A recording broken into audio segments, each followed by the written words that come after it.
आमची सगळ्यात आधी प्रमुख मागणी ही आहे की बीडकरांना गेल्या म्हणजे लागवतर दोन म्हणजे टर्ममध्ये लोकप्रतिनिधी बीडला आमदार खासदार असताना सुद्धा बीडकरांना पिण्याच्या पाण्यासाठी तरसवलं जाते।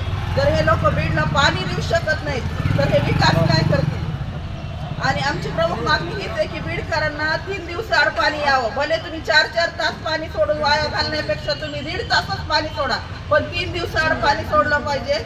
शहरात जे घाणीचं साम्राज्य, नाल्या काढल्या जात नाही, आपण पाहता नगरपालिकेच्या घंटा आणि याचे बिल कोण खाते? आणि आमचे हे असे भ्रष्ट अधिकारी खुर्च्यावर बसले, त्यांना लाज वाटल्या पाहिजे, यांनी खुर्च्या खाली केल्या पाहिजे। आमचं एवढं म्हणणं आहे की हे जे मुख्य अधिकारी मॅडम बसलेले आहेत त्यांनी सगळ्यात आधी त्यांना ह्या खुर्चीवर बसण्याचा कुठेही अधिकार नाही, त्यांचा आम्ही तीव्र शब्दात निषेध करतो। त्यांनी हे बीड शहरातून त्यांची हकालपट्टी झाली पाहिजे, कारण बघतोय आपण रस्त्याने नाल्या तुंबलेले आहेत, कचरा काढला जातो तर ते तिथंच टाकला जातो, पुन्हा तो नाल्यात पडतो। आणि बीडकरामध्ये बीड शहरात एवढी दुर्गंधी आहे की लोक आजारी पडत आहेत आणि 20-20 दिवसाला पाणी आल्यावर ते लोकांनी प्यायचंच कसं? जर ह्या बीड शहरातले पथदिवे पण बंद आहेत, रस्त्याला अंधार असतो, पथदिवे दुरुस्त करून ते चालू केले पाहिजे, नाहीतर ते नवीन बसवले पाहिजे। आणि जर आमच्या मागण्या पूर्ण झाल्या नाही आणि जर 1 दिवसाआड नळाला पाणी आलं नाही तर आम्ही ते घाण पाणी मुख्याधिकाऱ्याला आणून प्यायला लावू। आम्ही या ठिकाणी एवढंच सांगतो आणि आमच्या मागण्या लवकरात लवकर पूर्ण करा हे आम्ही या अंधारित आहे। वर्षापासून आजपासून नव्हे, बीडकरांचा आतोनात छळ चालवला आहे।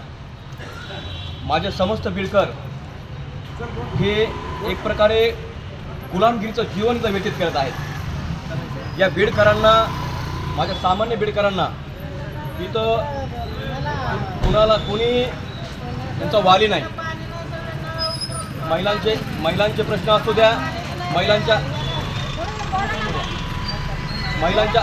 स्वच्छतेचा प्रश्न आहे, मोकाट जनावरांचा प्रश्न आहे, स्वच्छतेचा प्रश्न आहे, रस्ता नाल्या तुंबलेला, गटारा तुडुंब भरलेला, डेंग्यूचे मच्छर, मलेरियाचा थैमान घातलेला आहे। एक ना अनेक प्रश्न या नगरपालिकामध्ये आज वासून उभे आहेत। मी वारंवार सांगतो की माझे बीड शहरवासीय इथं गुलामगिरीचं खितपत आयुष्य काळ्या पाण्याची शिक्षा बीडकरांना इथं झालेली आहे।